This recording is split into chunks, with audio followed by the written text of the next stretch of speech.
நேற்று காலை நடைபெற்ற அந்த அசம்பாவித சம்பவத்தால் பாதிக்கப்பட்ட மருத்துவர் பாலாஜி தீவிர சிகிச்சைக்கு பிறகு தற்போது நலமுடன் உள்ளார். இன்று காலை நான் அவரை நேரில் சந்தித்து நலம் விசாரித்தேன். நேற்றிலிருந்து ஒரு 4-5 முறை சந்தித்திருக்கிறோம் என்றாலும் இன்று காலை எழுந்து உட்கார்ந்து எங்களுடன் மிக சரளமாக பேசிக் கொண்டிருந்தார். மருத்துவர் பாலாஜியை பொறுத்தவரை அவருக்கு அளிக்கப்படும் சிகிச்சைகள் குறித்து அவரும் மிக நன்றாகவே அறிவார். அவருடைய மகளும் ஒரு மருத்துவர், அவரும் உடனிருந்து அதை கண்காணித்து வருகிறார். மருத்துவர் பாலாஜியின் மனைவி மற்றும் தாயார் நேற்று காலையில் இருந்தே மருத்துவமனையிலிருந்து அவரை கண்காணித்து வருகிறார்கள்.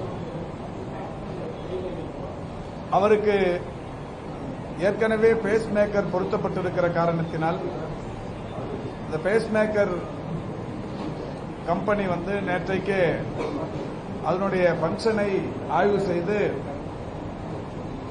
மிக சிறப்பாக இருக்கிறது என்று சொல்லிவிட்டு சென்றிருக்கிறார்கள். இன்று மீண்டும் ஒரு முறை அந்த பங்கனிங் சிஸ்டத்தை மறு ஆய்வு செய்வதற்கு அந்த கம்பெனி வரவழைக்கப்பட்டிருக்கிறது. அவர்களும் அவருக்கு பொருத்தப்பட்டிருக்கிற பேஸ் மேக்கர் குறித்து ஆய்வுகள் மேற்கொள்ளவிருக்கிறார்கள். அதைத் தொடர்ந்து இன்று மதியத்திற்கு பிறகு தீவிர சிகிச்சை பிரிவில் இருக்கிற மருத்துவர் பாலாஜி தனி அறைக்கு மாற்றப்படவிருக்கிறார். அங்கே இருக்கிற பேவார்ட்ஸ் என்று சொல்லக்கூடிய கட்டண படுக்கை தொகுதிகள் ஏற்கனவே திறந்து வைக்கப்பட்டிருக்கிறது. தீவிர சிகிச்சை பிரிவுக்குரிய அனைத்து வசதிகளுடனும் கூடிய தனி அறைகள் அந்த மருத்துவமனையில் இருக்கிறது. அந்த தனி அறைக்கு மாற்றப்படவிருக்கிறார். இது அவருடைய வேண்டுகோளும் கூட. என்னை மாற்று அங்கள் என்று கேட்டுக்கொண்டதற்கு ஏற்ப மதியத்திற்கு பிறகு ஒரு குறிப்பிட்ட பரிசோதனைகளுக்கு பிறகு அவர் தனி அறைக்கு மாற்றப்படவிருக்கிறார்.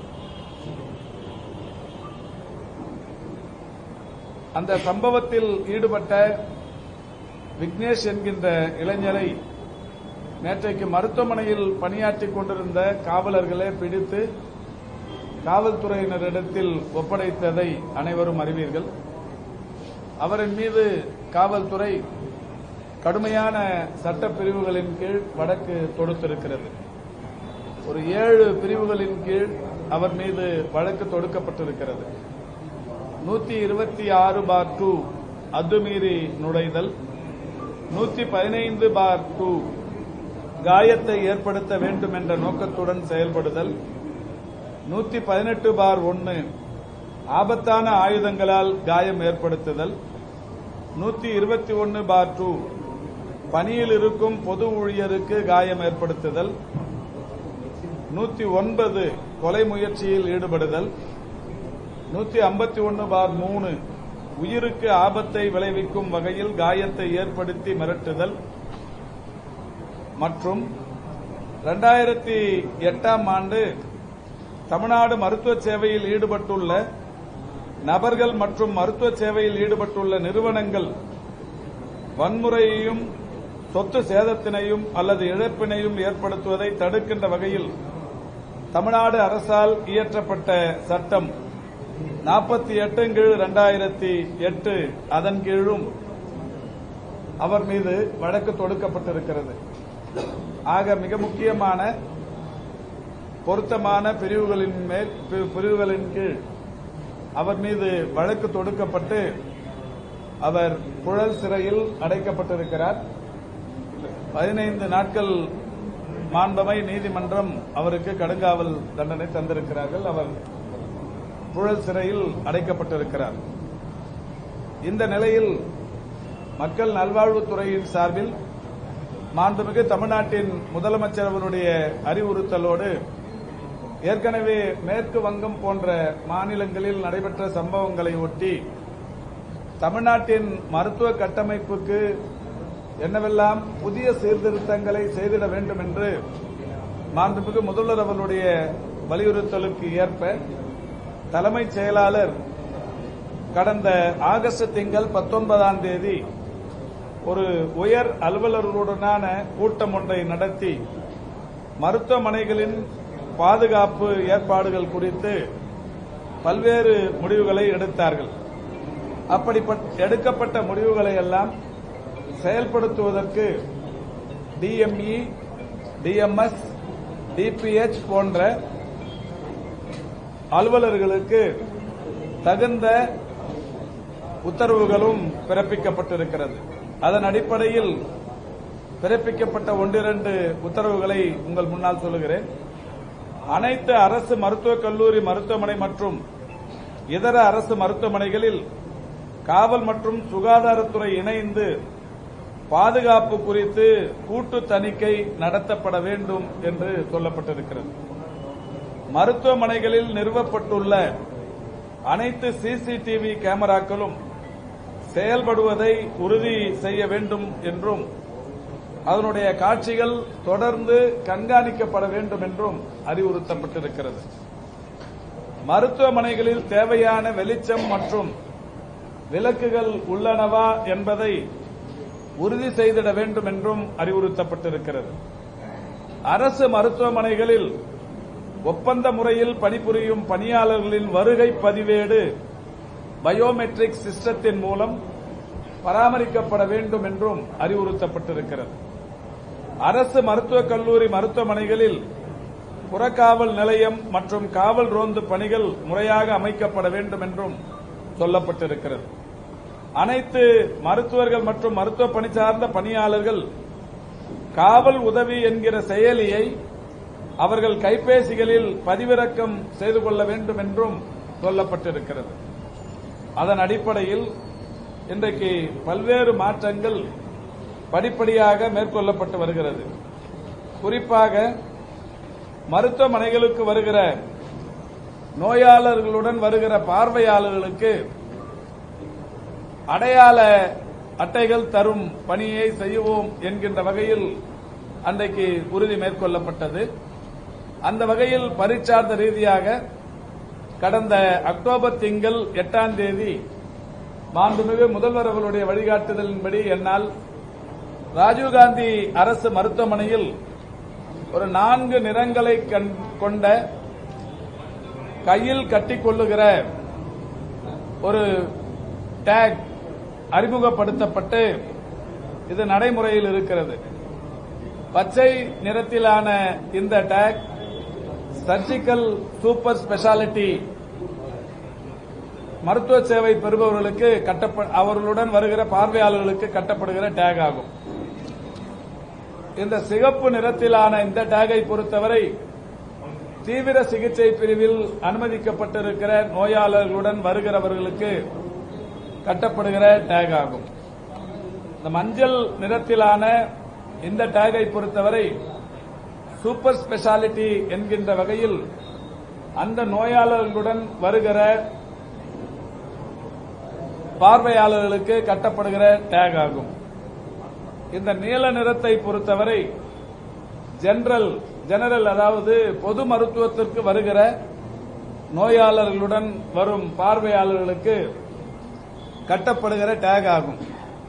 இது மாண்புமிகு தமிழ்நாட்டின் முதலமைச்சருடைய வழிகாட்டுதலோடு கடந்த அக்டோபரில் தொடங்கி தினந்தோறும் ஒரு 6-7 பேருக்கு இந்த குறிப்பிட்ட இந்த பிரிவுகளில் வருகிற நோயாளர்களுக்கு இந்த டேக் கட்டும் பணி அங்கே நடைபெற்றுக் கொண்டிருக்கிறது.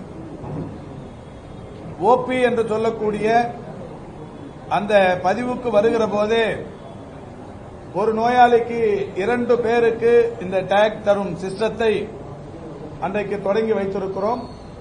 அது நடைமுறையில் இருக்கிறது. பரீட்சார்த்த ரீதியாக ராஜீவ்காந்தி அரசு மருத்துவமனையில் தொடங்கப்பட்ட இது இப்பொழுது இங்கே டிஎம்இ இருக்கிறார், டிஎம்எஸ் இருக்கிறார். இவர்கள் எல்லோருமே படிப்படியாக தமிழ்நாட்டில் இருக்கிற 36 மருத்துவக் கல்லூரி மருத்துவமனைகளிலும் அதேபோல் மாவட்ட அரசு மருத்துவமனைகள் என்று ஒரு 37 மாவட்ட அரசு தலைமை மருத்துவமனைகளிலும் வட்டார மருத்துவமனைகள் அரசு மருத்துவமனைகள் 320லும் இந்த டேக் கட்டும் சிஸ்டத்தை படிப்படியாக நோயாளர்களின் பார்வையாளர்களை கட்டுப்படுத்தும் அந்த ஒரு விதமாக இதை செயல்படுத்தவிருக்கிறார்கள். இது குறித்து அவர்கள் ஏற்கனவே சம்பந்தப்பட்ட ஜேடி, டிடி போன்ற அலுவலர்களுடன் இது சம்பந்தமாக பேசிக் கொண்டிருக்கிறார்கள். அந்த காரியம் நடைபெற்றுக் கொண்டிருக்கிறது. இந்த நிலையில் நேற்றைக்கு ஒரு 11க்கும் மேற்பட்ட அனைத்து அரசு மருத்துவர்களும் செவிலியர்களும் உள்ளடக்கி இருக்கிற சங்கங்களுடனான ஒரு கூட்டம் நடத்தப்பட்டது.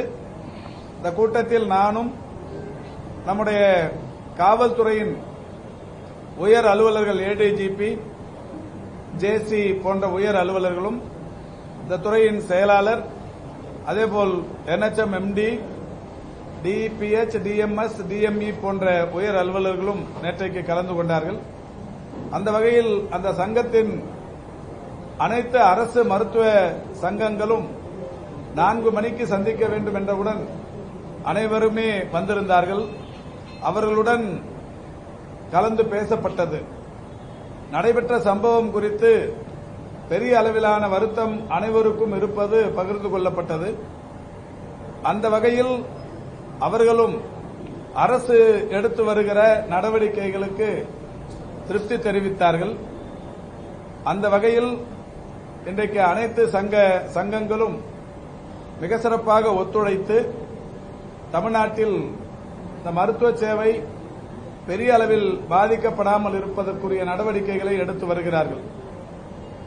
அரசோடு இணைந்து அரசு மருத்துவர்களும் அரசு மருத்துவ கட்டமைப்பு சிறப்பாக இருக்க வேண்டும் என்பதில் மாறுபட்ட கருத்துக்குரியவர்களாக யாரும் இல்லை. அவர்களுமே இந்த அரசுடன் இணைந்து மருத்துவ கட்டமைப்பும் சிறப்பாக இருக்க வேண்டும், பொதுமக்களுக்கு அளிக்கிற மருத்துவ சேவையும் எந்த விதத்திலும் பாதித்துவிடக் கூடாது என்பதில் அவர்களுமே மிக சிறப்பான கவனத்தோடு இருக்கிறார்கள்.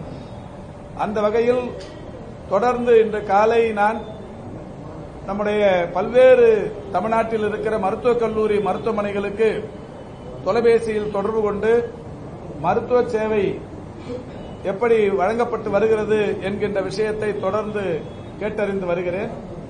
எல்லா இடங்களிலும் கவன ஈர்ப்பாக இது போன்ற பாதிப்பு, ஒரு மருத்துவருக்கு ஏற்பட்ட பாதிப்பு, கவன ஈர்ப்பாக இதை நாங்கள் பொதுமக்களுக்கு கொண்டு போய் சேர்த்திட வேண்டும் என்கின்ற வகையில் அடையாளமாக இந்த ஒரு சில நிகழ்வுகள் நடைபெற்றுக் கொண்டிருக்கிறதே தவிர மருத்துவ சேவை பாதிப்பில் கொஞ்சமும் அவர்கள் குறைவு ஏற்படுத்திடவில்லை. எல்லா இடங்களிலும் இந்த மருத்துவ சேவை பாதிப்பு இல்லாமல் நடைபெற்றுக் கொண்டிருக்கிறது. அதற்காக சம்பந்தப்பட்ட அரசு மருத்துவர்கள் மற்றும் செவிலியர்கள் சங்க நிர்வாகிகளுக்கு துறையின் சார்பில் நன்றியினை தெரிவித்துக் கொள்கிறோம். நேற்றைக்கு மாலை நம்முடைய மாண்புமிகு தமிழ்நாட்டின் முதலமைச்சர் கூட டாக்டர் பாலாஜி அவர்களுடன் தொலைபேசியில் தொடர்பு கொண்டு அவர் உடல் நலத்தை விசாரித்தார்கள். அப்பொழுது டாக்டர் பாலாஜி மிகுந்த மகிழ்ச்சியோடு சொன்னது, மருத்துவமனையில் ஏற்கனவே நான் உயிர் காப்பாற்றப்பட்டிருக்கிறேன், என் தந்தைக்கும் இந்த மருத்துவமனை உயிர் காப்பாற்றி இன்றைக்கு அவர் நடக்கிற சூழலை ஏற்படுத்தி இருக்கிறது.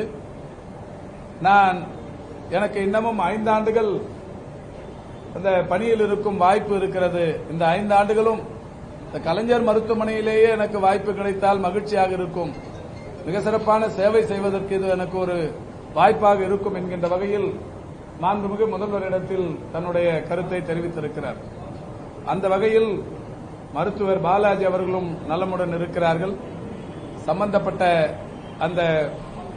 இந்த பாதிப்பை ஏற்படுத்திய நபரும் தீவிரமாக தண்டிப்பதற்குரிய நடவடிக்கைகளை காவல்துறை செய்து கொண்டிருக்கிறது. மருத்துவர்கள் அவங்களுக்கு இந்த மாதிரி பல்வேறு பேஷண்ட் பேசியிருக்காங்க. இவங்களுக்கு இவரு மெச்சூர்டான டாக்டர், எக்ஸ்பீரியன்ஸான டாக்டர்னா பரவாயில்ல. மறுபடியுமே பல டாக்டர் அன்னைக்கு போராட்டத்தப்ப பார்க்கும்போது ஒருத்தர் என்ன கேட்கறாங்கன்னா, எங்க சேஃப்டிக்காக லைசன்ஸ் வேணும் கூட வேணும், அந்த மாதிரி எல்லாம் பேச ஆரம்பிக்கிறாங்க. அப்ப வந்து இந்த மருத்துவர்களுக்கான வேற அவங்களுக்கு மன அழுத்தத்தை கொடுக்கும்போது ஏதாவது நடவடிக்கை எடுப்பாங்க? அதாவது நேற்றைக்கு நிகழ்வை பொறுத்தவரை நான் தொடர்ந்து ஒரு 7-8 முறை இதை சொல்லிவிட்டேன். மீண்டும் மீண்டும் அதே பதிவு செய்து கொண்டிருந்தால் நன்றாக இருக்காது என்பதும் என்னுடைய கருத்து. அந்த சம்பந்தப்பட்டவனை பொறுத்தவரை அந்த மருத்துவமனைக்கு ஒரு 6 மாத காலமாக தன்னுடைய தாயார் சிகிச்சைக்கு உடன் வந்த பார்வையாளர். அந்த வகையில் அந்த மருத்துவமனையில் இருக்கிற அனைவருமே அவனுக்கு பழக்கப்பட்டவர்களாக இருந்திருக்கிறார். எனவே காலையில் அவன் மருத்துவமனைக்கு வருகிற போது அவரை யாரும் தடுப்பதோ அல்லது எங்கே போகிறாய் என்று கேட்பதோ இயலாத நிலை. இவர் ஏற்கனவே அந்த மருத்துவமனையில் பார்வையாளராக இருந்ததால் யாரும் கண்டுகொள்ளவில்லை. அதனால் இந்த அசம்பாவிதம் ஏற்பட்டிருக்கிறது. இதுவும் கூட தவிர்க்கப்பட வேண்டிய ஒன்று. இது நடந்துவிட்டது. இனிமேல் இது மாதிரி நடக்காமல் இருப்பதற்கு அனைத்து அந்த மாவட்ட தலைமை மருத்துவர்களுக்கும் அனைவருக்குமே அறிவுறுத்தல்கள் விடுக்கப்பட்டிருக்கிறது. நானும் கூட இங்கு இன்னும் ஒரு மணி நேரம் இங்கு இருந்துவிட்டு 36 மருத்துவக் கல்லூரி மருத்துவமனைகளையும் ஆய்வு செய்து இதற்கு பிறகு டிபிஎச்சில் அந்த மாவட்ட அளவிலான டிடிஸ் என்று சொல்லக்கூடிய அலுவலர்களுடன் ஒரு கூட்டம் நடைபெற்றுக் கொண்டிருக்கிறது. அந்த கூட்டத்தில் பங்கேற்று அவர்களுடனும் பேசவிருக்கிறேன். இப்படி தொடர்ச்சியாக நம்முடைய மருத்துவர்களின் பாதுகாப்பு என்பது 100% உறுதிப்படுத்துவதற்குரிய நடவடிக்கைகள் ஏற்கனவே மேற்கொள்ளப்பட்டிருக்கிறது. நேற்றைக்கு அந்த கூட்டத்தில் மருத்துவர்களின் கோரிக்கைகளில் ஒன்றாக கூட இந்த மெட்டல் டிடெக்டர், இந்த பேக் ஸ்கேனர் போன்ற கருவிகள் இருந்தால் நன்றாக இருக்கும் என்று சொல்லப்பட்டது. மாண்புமிகு தமிழ்நாட்டின் முதலமைச்சருடைய வழிகாட்டுதலோடு 1-2 இடங்களில் ஒரு பைலட் பேசிக்கில் இது அதனுடைய சாத்தியக்கூறுகள் குறித்து ஆராய்வதற்கு ஒரு 1-2 இடங்களில் வைப்பதற்கு இன்றைக்கு முடிவெடுக்கப்பட்டிருக்கிறது. எந்த மருத்துவமனையில் எப்பொழுது நிறுவப்படும் என்பது மிக விரைவில் அறிவிக்கப்படும். அது என்னன்னா, ஒவ்வொரு மருத்துவமனையிலும் வருகிற அந்த நோயாளர்களின் எண்ணிக்கை அபரிதமாக வளர்ந்து கொண்டிருக்கிறது. அரசு மருத்துவ சேவையை பொதுமக்கள் அதிகம் நாடத் தொடங்கி இருக்கிறார். நான் நேற்றைக்கு கூட சொன்னேன், ராஜீவ்காந்தி அரசு மருத்துவமனையில் 2021 மேவுக்கு முன்னால் 6000 பேர் 6500 பேர் வந்தது. இன்றைக்கு 12000த்திற்கும் மேற்பட்டவர்கள் தினந்தோறும் வருகிறார். நேற்றைக்கு முன்தினம் நான் கோவைக்கு சென்றிருந்தேன். அங்கே கேட்டபோது 2021 மேவுக்கு முன்னால் 3000 பேர் வந்து கொண்டிருந்தவர்கள் இன்றைக்கு 4500 பேர் வருகிறார். இப்படித்தான் மதுரையிலும் திருச்சியிலும் எல்லா இடங்களிலும். எனவே இவ்வளவு பெரிய கூட்டம் காலை 9 மணிக்கு தொடங்கி 1 மணிக்குள்ளாக அந்த ஓபி முடிக்க வேண்டும். இவ்வளவு பேரையும் ஒரு ஸ்கேனர், ஒரு மெட்டல் டிடெக்டர் பெரிய அளவில் அதாவது எப்படி அந்த சாத்தியக்கூறுகள் குறித்து ஆராய வேண்டும். இது எங்கேயாவது 1-2 இடங்களில் முதலில் வைத்து அது பரீட்சார்த்த ரீதியாக அதில் கிடைக்கிற நன்மைகளை ஒட்டி மற்ற இடங்களுக்கு விரிவுபடுத்துவதற்குரிய நடவடிக்கைகள் மேற்கொள்ளப்படும். நீங்கள்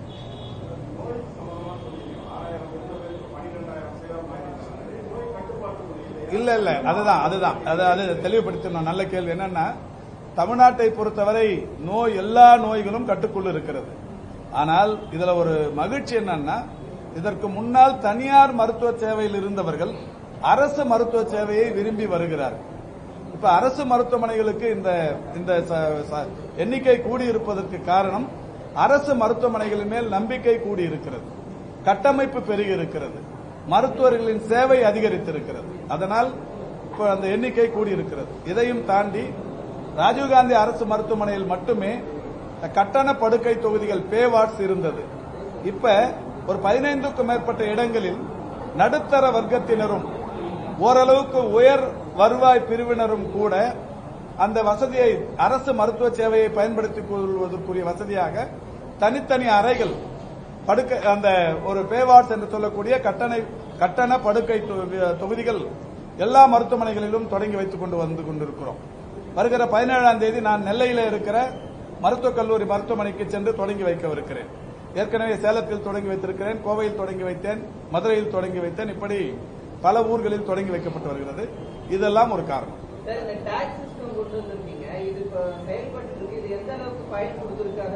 இல்ல, இப்ப அவர் தேரணிராஜன் அந்த கல்லூரியின் முதல்வர் வந்திருக்கிறாரு. மிக சிறப்பான பயன்பாட்டில் இருக்கிறது. இதுக்கு முன்னாடி எல்லாம் ஒரு பேஷண்ட்டுக்கு 8 பேர் 10 பேர், அதாவது அனுமதிக்கப்பட்டிருக்கிற உறவினரின் உடல் நலத்தில் அக்கறை கொண்டு ஆர்வம் கொண்டு அதிக அளவில் கூடுவது, அதுல அதையும் கூட பெருசா தப்பு சொல்லிட முடியாது. என்றால் அங்க மற்றவர்களுக்கு அந்த பணிச்சுமை மற்றவர்களுடைய பணியை பாதிக்கவிடக்கூடாது என்பதால் தான் இந்த ரெஸ்ட்ரிக்ஷன். அது மிக சிறப்பாகவே சென்று கொண்டிருக்கு.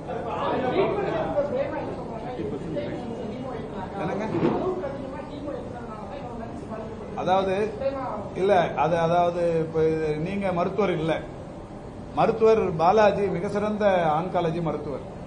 ஏற்கனவே ஓமந்தூரார்ல 7-8 ஆண்டு காலம் மிக சிறப்பாக பணியாற்றியவர். அவருடைய ப்ரீவியஸ் ரெக்கார்ட்ஸ் எல்லாம் பாத்தீங்கன்னா நல்ல சிறந்த மருத்துவர். எந்த மருத்துவரும் அவங்களுடைய மனசாட்சிக்கு விரோதமா அவங்களுடைய மருத்துவ முறையை செய்ய மாட்டார். அதான் அரசு மருத்துவமனை என்றாலே வெளியில ஒரு சின்ன தப்பான அபிப்பிராயம் என்னன்னா அரசு மருத்துவமனையை சரியா பார்க்க மாட்டாங்க. அந்த மாதிரியான எண்ணம் கடந்த காலங்களில் வளர்ந்தது. அதை குறைப்பதற்குத்தான் மாண்புமிகு தமிழ்நாட்டின் முதலமைச்சர்களுடைய வழிகாட்டுதலோடு இப்ப நிறைய விஷயங்களை பண்ணி நிற்கிறோம். அதனால மருத்துவத்தில் எந்த விதமான தவறும் இல்லை என்பதை மருத்துவர்கள் உறுதியாக சொல்லுகிறார்கள். பாதிக்கப்பட்டவங்க அதாவது கேன்சர் ட்ரீட்மெண்ட் அது இப்போ அட்வான்ஸ் ஸ்டேஜ்னு சொல்லி நேற்றுக்கு அதனுடைய இயக்குனர் பார்த்தசாரதி பத்திரிகையாளரிடத்தில் 2-3 தடவை சொல்றாரு. அது அட்வான்ஸ் ஸ்டேஜில் யாராலையும் ஒன்றும் பண்ணிட முடியாது. ஆனாலும் அது தன்னுடைய தாய் பாதுகாக்கப்பட்டிருக்க வேண்டும், தாய் காப்பாற்றப்பட வேண்டும் என்கின்ற அந்த வெறியில் இது பண்ணப்பட்ட ஒரு விஷயம். அது தவறு, கண்டிக்கத்தக்கது. அதனால்தான் அவர் தண்டிக்கப்பட்டிருக்கிறார். ஆனா அதுல மருத்துவத்தில் குறை என்பது அது முக்கிய கேன்சருக்கு போய் இது யார் நினைச்சாலும் ஒன்றும் பண்ணிட முடியாது. இதை நம்ம டைல்யூட் பண்ணிட வேணாம்.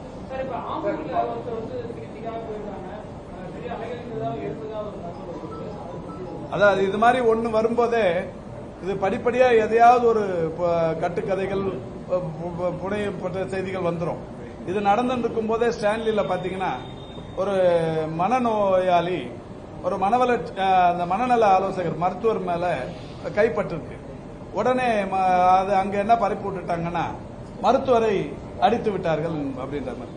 இதெல்லாம் இது இந்த நேரத்தில் ஒரு சென்சிட்டிவான நேரத்தில் ஒரு சின்ன விஷயங்களை பெரிதுபடுத்துறது சரியா இருக்காதுங்கிறது என்னுடைய பணிவான கருத்து.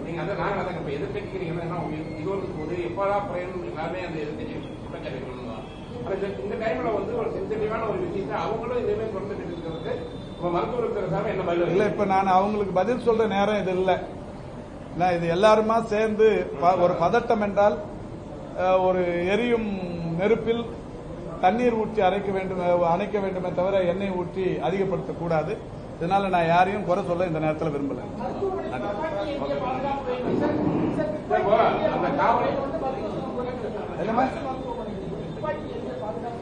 அதெல்லாம் நேற்று பேசிருக்கு, அந்த சங்கங்கள் பேசிருக்காங்க. ஏடிஜிபி அது பதிலும் சொல்லிருக்கு. இல்ல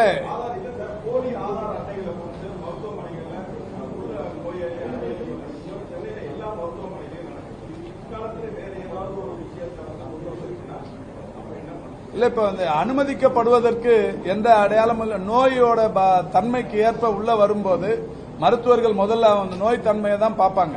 அவர் கையில அடையாள அட்டை இருக்கா, இல்ல இன்சூரன்ஸ் கார்டு இருக்கா? இல்ல போலியா கொடுக்க வேண்டிய அவசியம் அவங்களுக்கு இருக்காது. வெளி மாநிலங்கள் இருந்து வந்தாலும் கூட அவங்களுக்கு நம்ம இங்க ட்ரீட்மெண்ட் கொடுக்கிறோம் மனிதாபிமான அடிப்படையில் தான். மாண்புமிகு முதல்வர் 2021 டிசம்பர் 18ஆம் தேதி ஒரு திட்டத்தை தமிழ்நாட்டில் தொடங்கி இருக்கிறாங்க. இன்னுயிர் காப்போம் நம்மை காக்கும் 48ங்கிற திட்டம்.